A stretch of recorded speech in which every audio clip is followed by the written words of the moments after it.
सामान्य जागरूकता का ये 8वां सीरीज है। चलिए हल करते हैं। क्वेश्चन नंबर 1 देखते हैं। भारत में राष्ट्रीय एकता दिवस कब मनाया जाता है? प्रश्न है राष्ट्रीय एकता दिवस कब मनाया जाता है? इसके 4 ऑप्शन। पहला 31 अक्टूबर, दूसरा 31 मई, तीसरा 21 दिसंबर, चौथा 14 सितंबर।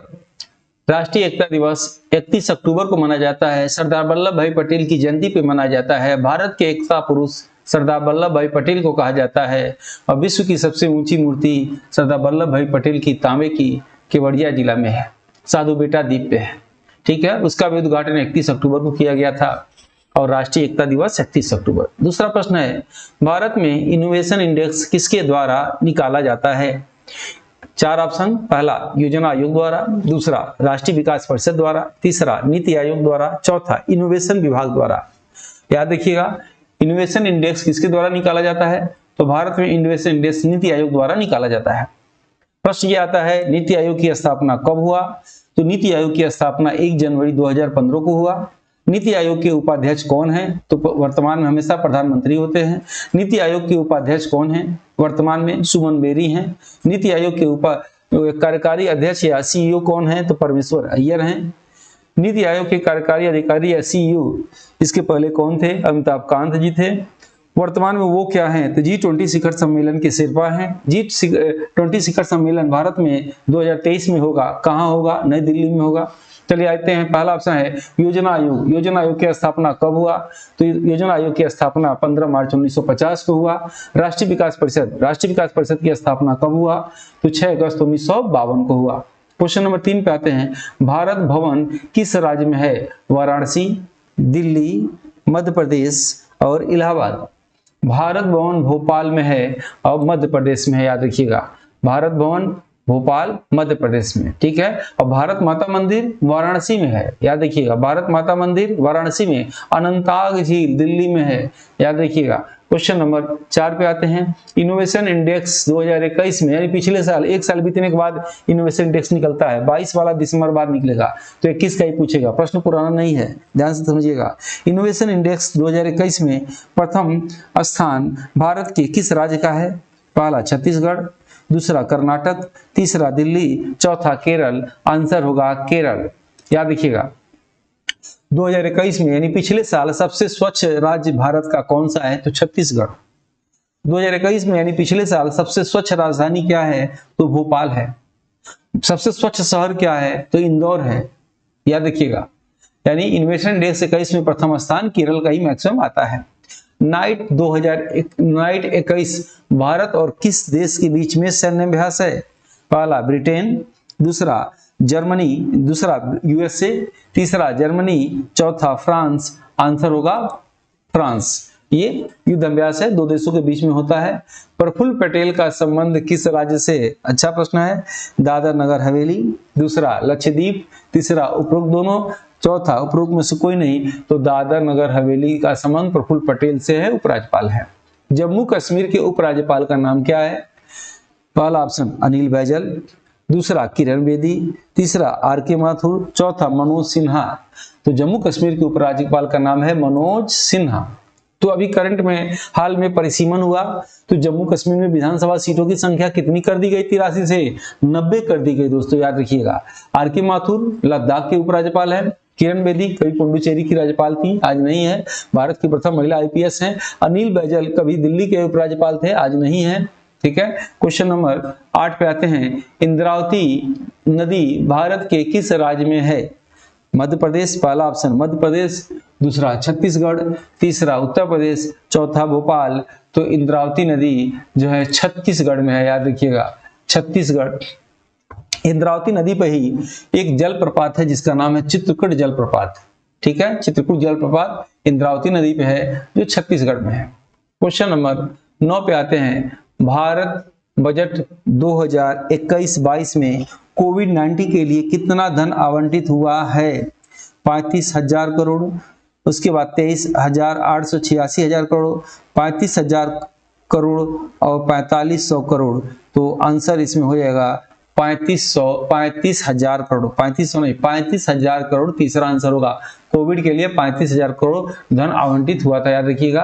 क्वेश्चन नंबर 10 में आते हैं, अफ्रीकी महाद्वीप का सबसे छोटा देश कौन सा है? Comoros, Maldives, Madagascar, Seychelles. तो सेशेल्स द्वीपी देश है, यानी समुद्र में है, याद रखिएगा। हिंद महासागर समुद्र में पड़ता है और अफ्रीका महाद्वीप का सबसे छोटा देश सेशेल्स। विश्व में सबसे अधिक देश वाला महाद्वीप कौन सा महाद्वीप है? अफ्रीका महाद्वीप। सबसे अधिक देश है इसके पास, 56 देश हैं। और विश्व की सबसे लंबी नदी नील नदी किस महाद्वीप में है? अफ्रीका महाद्वीप में, याद रखिएगा, ठीक है। और विश्व में जो है कांगो नदी कहाँ है? अफ्रीका महाद्वीप में है, जो विषुवतीय रेखा को 2 बार काटती है। भारत सरकार ने सबके लिए आवास मुहैया कराने का लक्ष्य कब तक रखा है? 2024 तक, 2022 तक, 2025 तक, 2030 तक। आंसर होगा 2022 तक सबको आवास मुहैया कराया जाएगा। मानव विकास सूचकांक किस संस्थान द्वारा जारी किया जाता है? पहला ऑप्शन UNEP, दूसरा UPDO, तीसरा DRDO, चौथा UNDP। तो आंसर होगा UNDP। इसको प्रश्न को एक और मैं बता दूं, अगर पूछेगा मानव विकास सूचकांक किसके द्वारा जारी होता है तो UNDP, या पूछेगा विश्व में मानव विकास सूचकांक किसके द्वारा जारी होता है तो UNDP। लेकिन पूछेगा भारत में या राष्ट्रीय मानव विकास सूचकांक किस संस्था द्वारा जारी होता है तो इसका आंसर आप लोग लगाइएगा, नीति आयोग द्वारा जारी होता है। क्वेश्चन नंबर 13 पे आते हैं, डॉक्टर समीर वी कामत का संबंध भारत के किस संस्थान से है? तो ये DRDO के वर्तमान अध्यक्ष हैं, डॉक्टर सतीश रेड्डी की जगह पे ये हुए हैं, ठीक है, डॉक्टर समीर वी कामत। और इसरो के अध्यक्ष कौन हुए हैं? इसरो के अध्यक्ष एस सोमनाथन हुए हैं, ठीक है।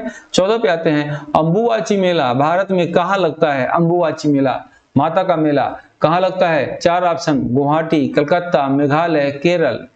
तो अंबुबाची मेला गुवाहाटी में लगता है, जून में लगभग 21-22 जून से 25-26 जून तक ये अंबुबाची मेला लगता है।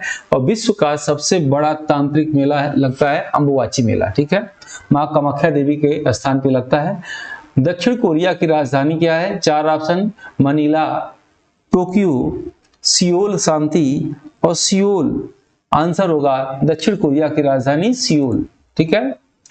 उसके बाद राष्ट्रीय फिल्म पुरस्कार 2021 में किस अभिनेत्री को सर्वश्रेष्ठ अभिनेत्री का पुरस्कार दिया गया? विद्या बालन को, कंगना रनौत को, आलिया भट्ट को, हेमा मालिनी को। आंसर होगा कंगना रनौत को। कालीबंगा भारत के किस नदी के किनारे है? कालीबंगा ऑप्शन है भोगवा नदी, घग्गर नदी, रावी नदी, सिंधु नदी। तो कालीबंगा घग्गर नदी के किनारे है। 18 देखिएगा, भारत में सिंधु सभ्यता का काल है। भारत में सिंधु सभ्यता का काल है 1500 से 600 BC, 1750 से 1500 BC, तीसरा 2350 से 1500 BC और 2350 से 1750 BC। आंसर होगा चौथा 2350 से 1750 से।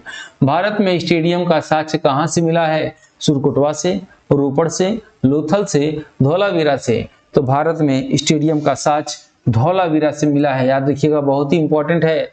धौलावीरा आएगा आपका, धौलावीरा का नगर 3 ओर से घिरा हुआ है। स्टेडियम का साक्ष्य कहाँ मिला? धौलावीरा से।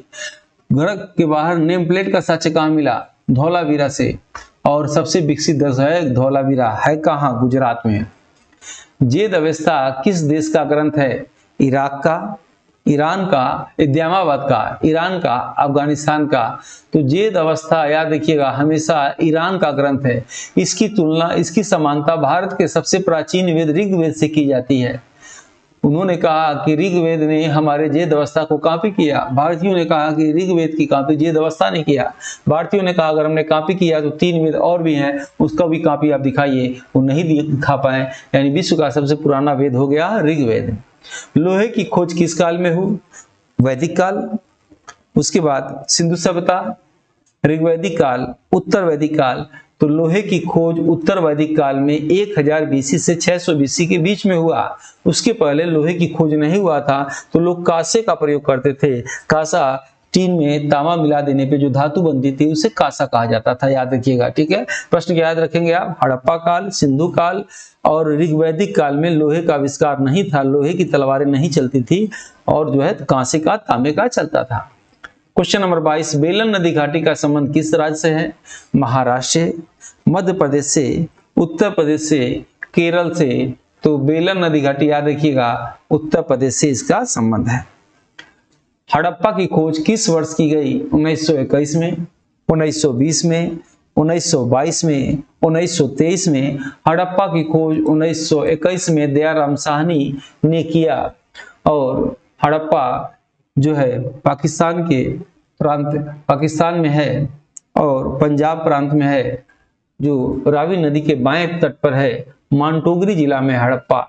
और यहाँ से कब्रिस्तान मिला, मजदूरों का आवास मिला, पत्थर की पुजारी की मूर्ति मिली जो रावी नदी के बाईं ओर है, याद रखिएगा। रावी नदी का प्राचीन नाम पारसड़ी नाम, पारसड़ी नदी। स्वास्तिक का चिन्ह किस स्थान से प्राप्त हुआ? पहला मोहनजोदड़ो, दूसरा रोपड़, तीसरा हड़प्पा, चौथा लोथल। तो स्वास्तिक चिन्ह कहां से प्राप्त हुआ? हड़प्पा से प्राप्त हुआ, याद रखिएगा, स्वास्तिक चिन्ह हड़प्पा से। 25, सबसे पुराना वेद है माना जाता है सामवेद, यजुर्वेद, ऋग्वेद, अर्थवेद। तो सबसे पुराना वेद है ऋग्वेद, याद रखिएगा, जिसकी तुलना भी हमने बताया जैद अवस्था से। पशुपति शिव का साक्ष्य कहां से मिला?